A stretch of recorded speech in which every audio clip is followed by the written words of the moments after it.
Okay.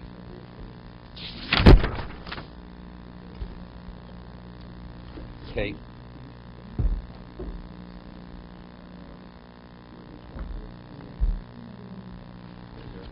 Okay, back to the Gemara. Hopefully we'll finish it up today, this discussion. Right, the Gemara, so we're holding at a point now that if your opinion of Shneiksum Bonkeachod Eimelamdin, so we're okay, but if you hold, you need 3 psukim, so we have a problem. Because according to Rabbi Yochanan and Broka, the true Ravu, it's mitzvah she'ein hazman grom, it's not time determined, and you have Talmud Torah, which is also not time determined, and the Torah says the woman's exempt from these 2. No, we only have 2. We have tefillin. One second. What do we say? Shneiksum Bonkeachod Imlam Mani and Michael Meimar. Yeah, but you had Pidyon Aben and you had Talmud Torah, right? Talmud Torah, Pidyon Aben. So according to the other, if you don't rule like Rabbi Yochanan Baroka, we have a 3rd. We have Pir of Yeribia, right? So that's 3. But if according to Rabbi Yochanan Baroka, you only have 2, right? You have Talmud Torah, you have Pidyon Aben. So why don't I draw from there that a woman's exempt from one mitzvah say she'ein hazman groma, even if it's not time dependent, they should be exempt. So that the Gemara said, in the name of Ravach Bar Yaakov, because the Torah juxtaposes the tefillin to the Torah in entirety.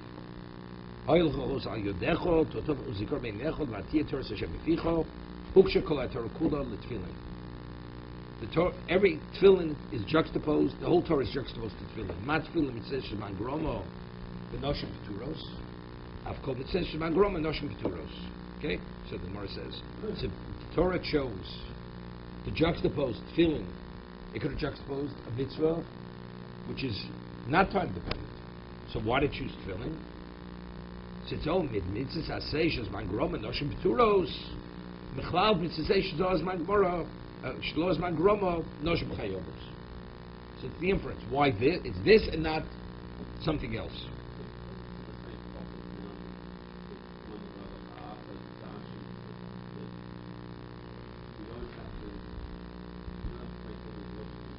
But we'll see in a moment. We still have to make something. So tefillin is time dependent. Fine. So the whole Torah is juxtaposed to what mitzvah says shazman groma. Mandiyam tefillin it says shlo hazman groma Michael Meimar, right? But if your opinion that it's not time dependent, you could wear it at nighttime. You're able to wear Shabbos and Yom Tiv. So if that's the case, we're back to the original question. So what do we have? We have Talmud Torah and we have Pidyon Aben, right? But that's only 2, and you need 3. We're asking according to the opinion that you need 3. For it to be considered superfluous. Right. Wait, just one. Mad shamat leidom tefillin mitzvah shlo hazman groma. Who's the opinion? Who's of the opinion that it's not time dependent tefillin? Reb Meir. But what if Reb Meir holds that Shneiksum Bonkeachod Eimelamdin? We have no problem, right? Because then we don't need this. We only need this new limud if you hold Shloshik Sum Bonkeachod Eimelamdin. But if you have Shnai, so Remeir himself holds Shneiksum Bonkeachod Eimelamdin, so we're fine with what we said earlier, right? But if you hold Shlosha, you need 3, then we have the problem. So it's not a problem. We will say that the opinion that holds tefillin, it's mitzvah hazman groma. He holds 3. So although you need 3, we have a new source because the whole Torah is juxtaposed to tefillin, which is mitzvah hazman groma. That's what the Gemara is saying. But the Gemara is going to show there's an opinion that holds it's not mitzvah hazman groma, and he holds meaning, and you need 3. His opinion need 3. So I need this limud. So if I need this limud, I need this source. I don't have it because tefillin is mitzvah shlo hazman groma, and the whole Torah is juxtaposed to it. So how do I know a woman is obligated mitzvah shlo hazman groma? Right, so we'll see in a moment. Right, correct. So Rameir Sov Shneksum Keachod, Shneksum Keachod Im Lam. Yes. Women are exempt from filling, but they're not forbidden to wear filling. Okay. Question. They should not wear tefillin. They should not wear tefillin. Because even a man should not wear tefillin unless he has to wear tefillin. Understand? To be qualified to wear tefillin, you have to have guf noki. You have to maintain a certain level of body hygiene. So you'd say, the Gemara says, if we have more on Shabbos, there was a person's name was Elisha Bal Knafayim. Elisha Bal Knafayim, he was the man of the wings. What was called the man of the wings? Because in his time, people did not wear tefillin. Jews, not because the Roman decree did not wear permitted with tefillin, because people felt that they weren't sufficiently responsible regarding to the body hygiene that it would be appropriate to wear tefillin, which was the wrong thing. It was the wrong thing. But he wore tefillin. He wore tefillin. And it tells over a story that the Romans decreed that anybody who's found wearing tefillin, they will have their heads smashed. And he was wearing tefillin in a public area, and a Roman soldier had noticed him, he pursued him, and he took off his tefillin. Took them off. And the Roman soldier said to him, "What do you have in your hand?" He says, "I have the wings of a dove." He had his tefillin. He must have been small. He had big hands or he had very small tefillin, one or the other. And he says, "Open your hand." He opens it, sure enough, the wings of a dove. Hashem performed a miracle for him. But it was the wrong thing. He wore tefillin despite the fact that people of his generation didn't wear because they felt they didn't have a guf noki. So we only wear tefillin despite the fact we have to be, the person truly doesn't have to, it was known Chazon Ish for a year did not wear tefillin. He had certain stomach issues, he wasn't able to wear tefillin with Chazon Ish. He didn't have a guf noki. No, 1 year of his life he wasn't well, and he wasn't able to wear tefillin. He couldn't wear it. The halacha, he wasn't permitted. What was it? No, stomach. He had stomach issues. Continues to pass his air, or he has loose bowel. So if one doesn't have that, you don't have enough control over your functions. You're not permitted to wear tefillin because you need a guf noki. That was the story of the Chazon Ish. So unless a person has an obligation, so what do we maintain ourselves? But you never know. It doesn't make a difference. You're obligated to wear it. You don't worry about it may happen. But a person who doesn't have the obligation, you're not permitted to enter into that area. Could you say with certainty you're not? You can't say with certainty you're not. Therefore you should not. That's the reason why a woman should not wear tefillin, for that reason. Woman wants to wear a talis and take her woman's shawl and put tzitzis on, it's fine. A woman to wear regular talis with black stripes or white stripes, the Moshe finds in the rules, she's a d'oraisa. Lo silbash isha simlas gever. But if she wants to put tzitzis on a four-cornered shawl, it's permitted, not a problem. But tefillin is a whole different issue. There it has to do with guf noki. One complication that is, we have a tradition that David HaMelech Paskin that his daughter Michal was around. Well, he did Paskin.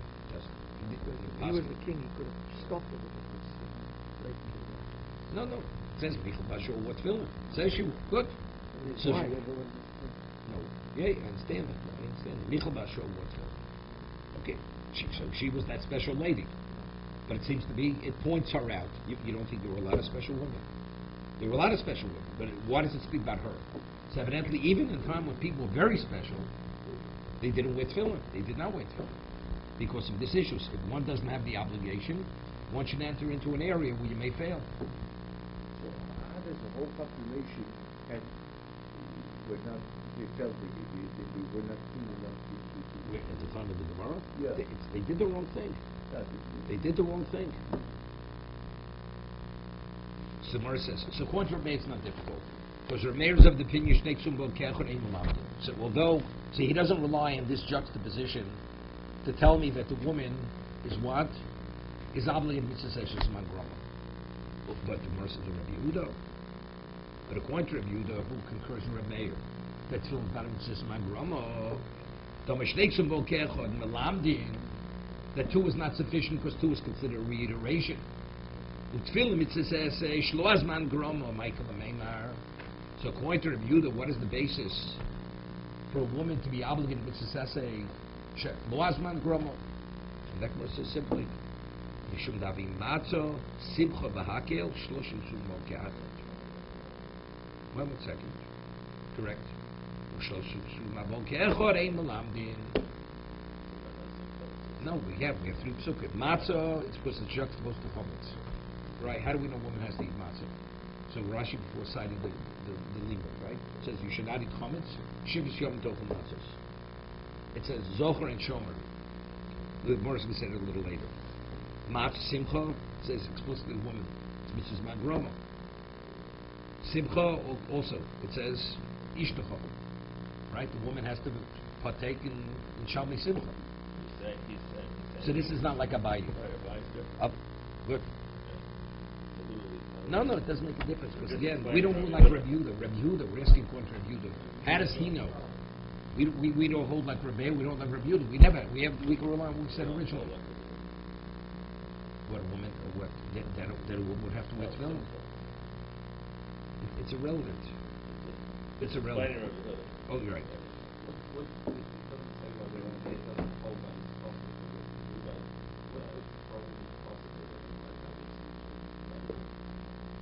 No. They agree. Rabbi Yehuda, they agree. It's only regarding is 2 superfluous or 3. That's what they're arguing. But that argument is throughout the Kol HaTorah Kula. Does the Torah repeat itself? Or does the Torah not repeat itself? Now.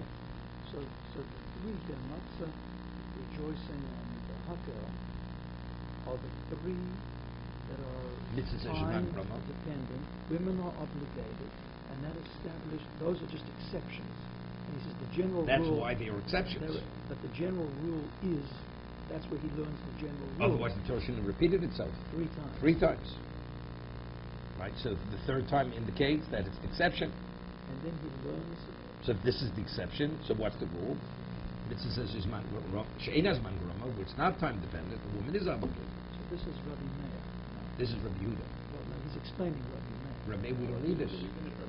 Rabbi Meir holds 2 is sufficient. So even if you accept Rabbi Yochanan and Broker, we had to. But where does he learn? Where does Rabbi Meir learn that the mitzvahs are Same as we had before. No, but he doesn't hold with. No, we do have. With tefillin. He doesn't learn it from tefillin. So where's he learning it from?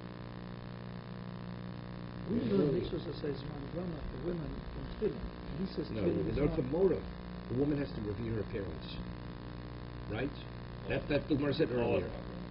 That's man grama. A woman has to revere her parents as a man has to revere his parents. That's shlas man grama. He learns from there. That's the Gemara on Amud Beis. No. How does he learn the mitzvah that women are exempt from time boundaries? Yeah, matzah and hakim. 2 is enough. You don't need more than 2. You don't have to add simcha. Well, he's learning from the 3, but that's what I'm saying. Rabbi Yehuda is coming to explain. Rabbi Yehuda needs the 3rd one because Rabbi Yehuda's of the opinion 2 is not sufficient. So I'm asking for it. So Rabbi Meir holds 2 is required. So according to Rabbi Meir, how does he know? How does he know? Mitzvah says she's not exempt. Exempt from From here. time boundaries. Because the Torah repeats itself twice. Where? Hakel and matzah. Oh, that's what he. Okay, those are so he doesn't learn from tefillin at all. No. Definitely not. He says We tefillin. only introduced Rabbi Meir because according to this new, if you need 3, so we said, so what will the source be? So we said tefillin, the whole Torah is juxtaposed to tefillin, but that's not adequate for Rabbi Meir, right? Because Rabbi Meir says tefillin is mitzvah says she'enas man groma. It's not time dependent.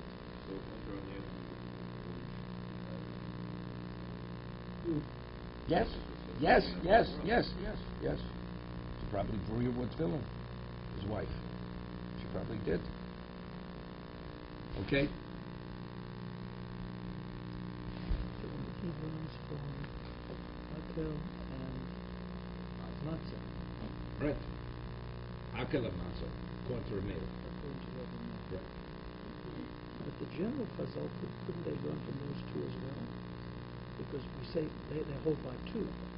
They also learn from there. They also learn from there. They do. They learn from tefillin. Gimel. They learned it from Tefillin. Why didn't they just say matzah and hakel? No, I understand that. But we went back, and I'm not going to go through it again. But we went back and forth. Okay. Where do they extrapolate them? Let's go a little further. Tosas has a question. Somebody mentioned this is not going like Abaye, because the Gemara says now Simcha is one of the three. It says, according to our view, you have Matzah, Simcha, and Hakel. So you have three exceptions. So Tosas says, what does Abaye do? Abaye said that Simcha, Ba'alam Samcha, right? It's not an obligation. So Tosas says, you have Kiddush. Right? In Tomar, where is it? That's a red it says Magrama Aim Neil Chiv Matz Hakel. Right, Labai Domaleel Isha Balim Samchum Ke Lekel Lebeis Ksuvim. So you only have two psukim, according to Abaye.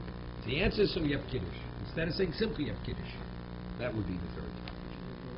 Which is Loraisa, which she's obligated. It's time determined. Okay, let's go further. Chol mitzvahs lo sasek. Menoaning Millie.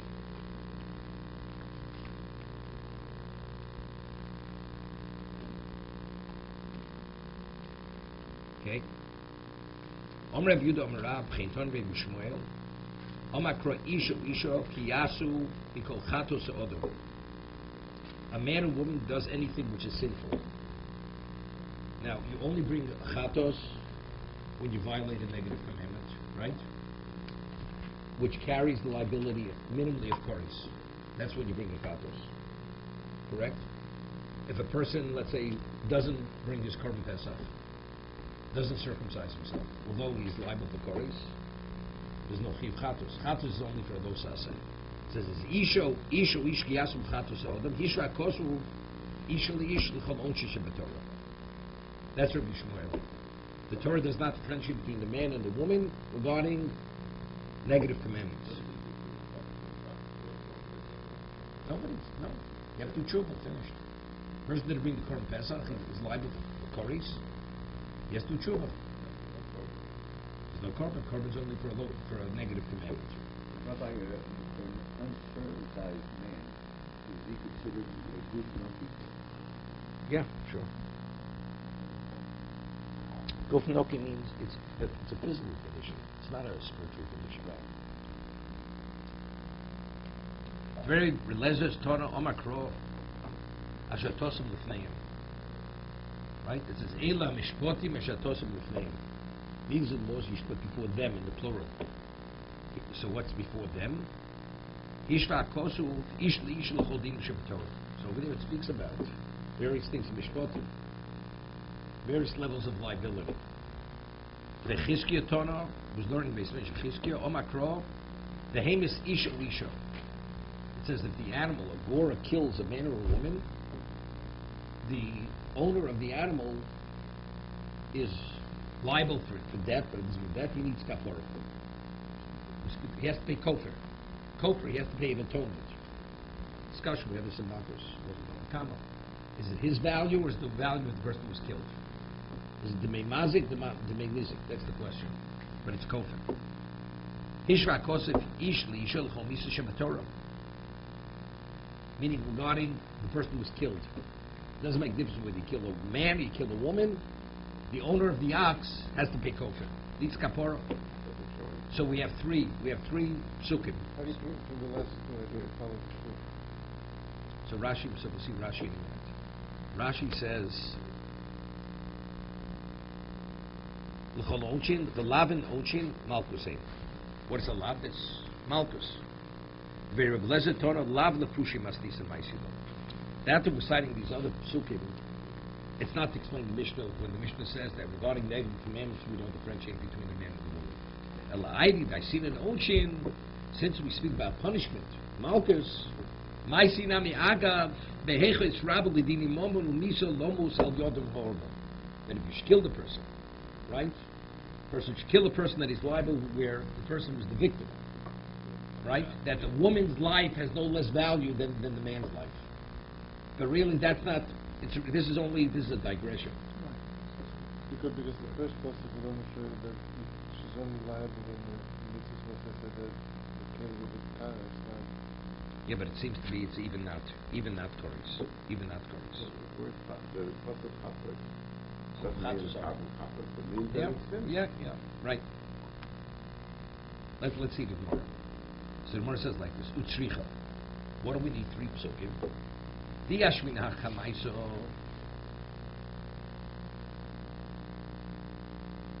You see what it speaks about over there. It's speaking over there is, take a look at Rashi. HaChamai, the Bishtoi, the Korban Shuas Epikoden, the Gezel Lager, parshas Nosel. A person was given something to watch, and he was a custodian. The owner comes and says, I gave you whatever I gave you, and he takes a shvuah, takes an oath, and he lied, so he has to bring the korban. It's called he has to bring Shuas Epikoden, right? For the oath that he took regarding the item that he was withheld, or Gezla Ger.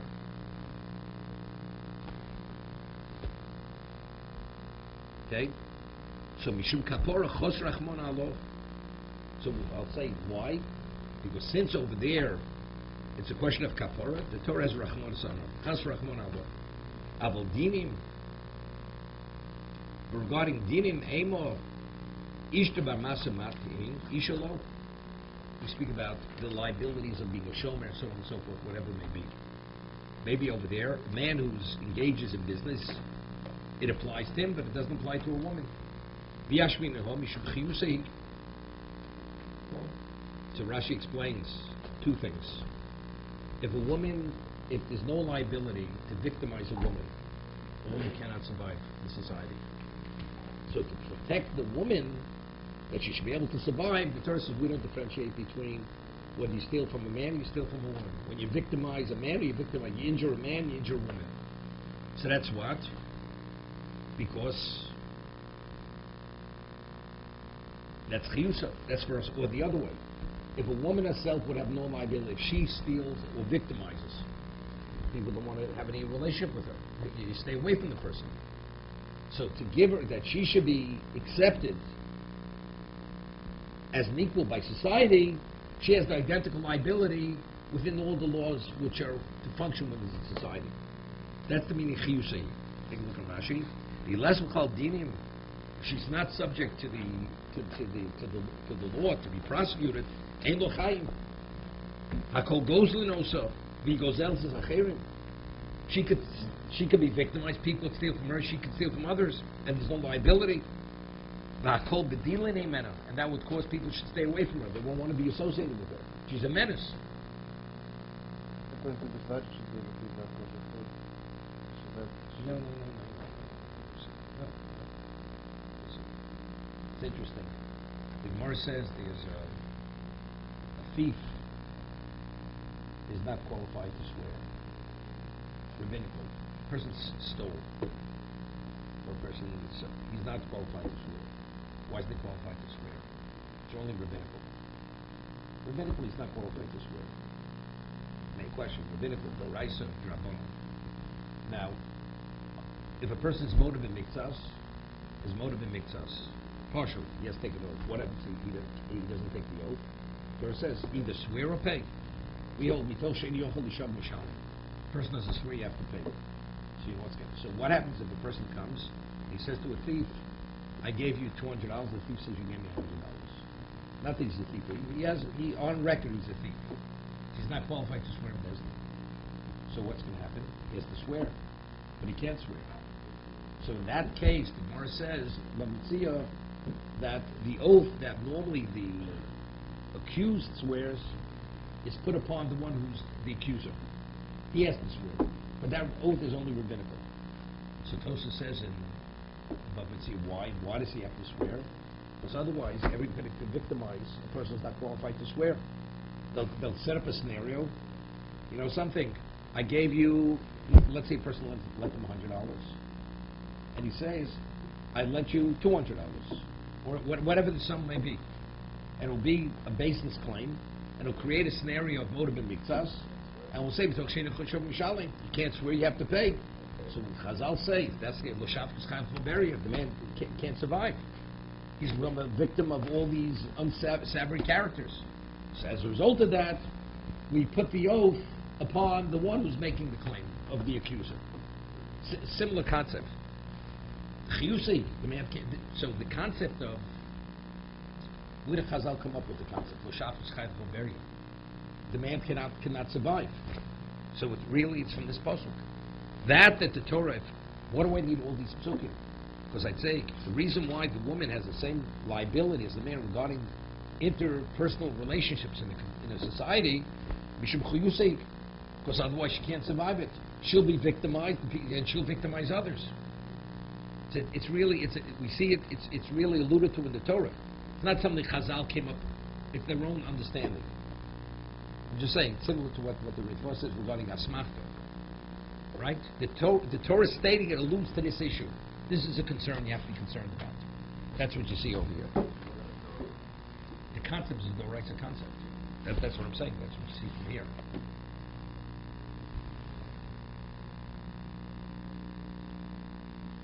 I'm saying that there is really a consideration that it might be permissible to steal from a woman.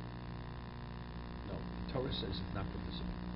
Let's say under normal circumstances regarding other laws, maybe a woman's not obligated. But in this particular area, they did obligate the woman. Because if she would not be bound, she'll victimize people. And there's no consequence there. So as a result of that, she becomes a pariah. She cannot live within society. Without getting into it, the Torah says in the 10 Commandments, you shall not steal. I mean, it was kidnapping. All right. It doesn't mean material. When the Torah says you shall not steal, is it referring to a man? Maybe. If you say regarding even negative commands, maybe it's only the man, not the woman. Not the woman. Why would you think that? Is it the way that it expresses it? I mean, we're looking for sources. Why is a woman obligated or absolved? You see? Because in these other cases it says a man shall do this, and we have reasons to either exclude or exclude. I mean, even now we quoted a pasuk. Isha, right? Ki yasub kochatos odom. Right? We're going on the Mishnah. The Mishnah says, regarding negative commandments, we do not differentiate between a man and a woman. So Gemara says, and how do I know that? So we're citing a source. Since it seems to be, if not for the source, we'd say maybe a woman would be exempt.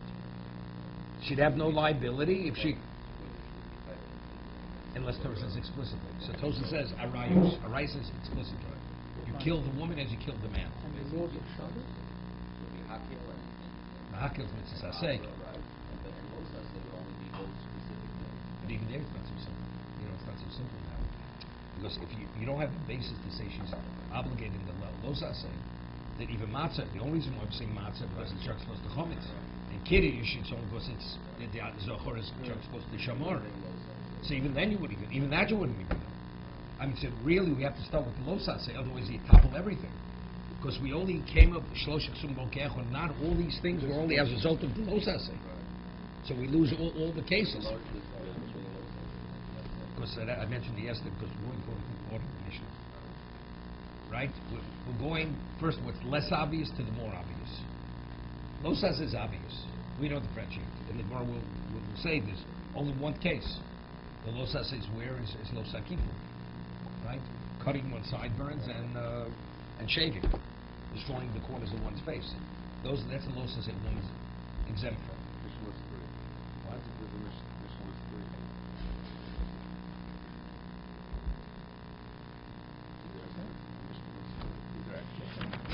Raisa?